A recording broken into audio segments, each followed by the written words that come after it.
33ஆம் சங்கீதம். நீதிமான்களே, கர்த்தருக்குள் களி கூறுங்கள். துதி செய்வது செம்மையானவர்களுக்கு தகும்.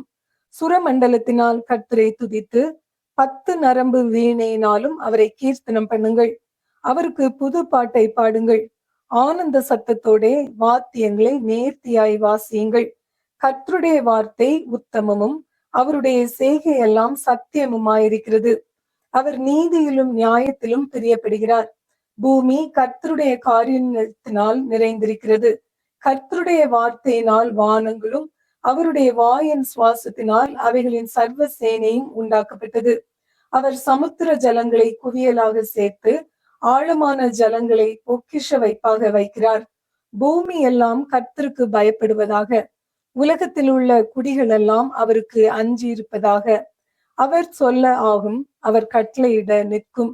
கர்த்தர் ஜாதிகளின் ஆலோசனையை விருதாவாக்கி ஜனங்களுடைய நினைவுகளை அவமாக்குகிறார்.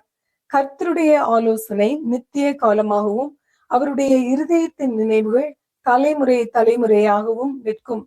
கர்த்தரை தங்களுக்கு தெய்வமாக கொண்ட ஜாதியும் அவர் தமக்கு சுதந்திரமாக தெரிந்து கொண்ட ஜனமும் பாக்கியம் உள்ளது. கர்த்தர் வானத்திலிருந்து நோக்கி பார்த்து எல்லா மனுபுத்திரரையும் காண்கிறார். தாம் வாசமாயிருக்கிற ஸ்தானத்திலிருந்து பூமியின் குடிகள் எல்லார் மேலும் கண்ணோக்கமாயிருக்கிறார்.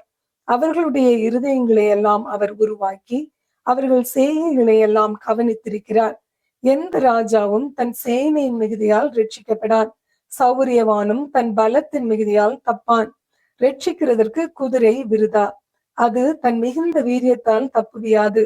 தமக்கு பயந்து தமது கிருபைக்கு காத்திருக்கிறவர்களின் ஆத்மாக்களை மரணத்திற்கு விலக்கி விடுவிக்கவும் பஞ்சத்தில் அவர்களை உயிரோடை காக்கவும் கர்த்தருடைய கண் அவர்கள் மேல் நோக்கமாயிருக்கிறது. நம்முடைய ஆத்மா கர்த்தருக்கு காத்திருக்கிறது. அவரே நமக்கு துணையும் நமக்கு கேடகமுமானவர். அவருடைய பரிசுத்த நாமத்தை நாம் நம்பி இருக்கிறபடியால் நம்முடைய இருதயம் அவருக்குள் களி கூறும். கர்த்தாவே, நாங்கள் உம்மை நம்பி இருக்கிறபடியே உமது கிருபை எங்கள் மேல் இருப்பதாக. 33ஆம் சங்கீதம் நிறைவு பெறுகிறது.